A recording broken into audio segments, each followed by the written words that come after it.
వీళ్ళు టీఎస్ పెట్టిరు, వీళ్ళు దాన్ని టీజీ చేసిరు. ఇక మొత్తం బోర్డులు, ఇక రాతపూర్వకంగా స్టిక్కర్లు బస్సుల కాడ, లేకపోతే గవర్నమెంట్ ఆఫీసుల బయట, లేకపోతే ఏదైతే గవర్నమెంట్ చేయగలుగుతుందో ప్రతి చోట టీఎస్ నుంచి వెళ్ళి టీజీ మొత్తం అన్నీ చేసేసారు, అన్ని చోట్ల చేసేసారు. బండ్ల కాంచెలు, నెంబర్ ప్లేట్ల కాంచెలు ఎక్కడ వదిలే.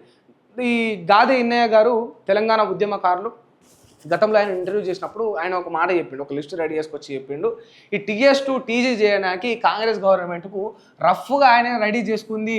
ఆయనకు బయటపడ్డది ఏంటంటే 140 కోట్లు ఖర్చు దీనికే అయిందన్నాడు. 140 కోట్ల ఖర్చు కేవలం దీనికే అయిందని చెప్పిండు. ఈ టీఎస్2 టీజీ ఈ తెలంగాణ స్టేట్ నుంచి వెళ్ళి తెలంగాణ అనేది రావడానికి ఈ గవర్నమెంట్ పెట్టిన ఖర్చు 140 కోట్లు.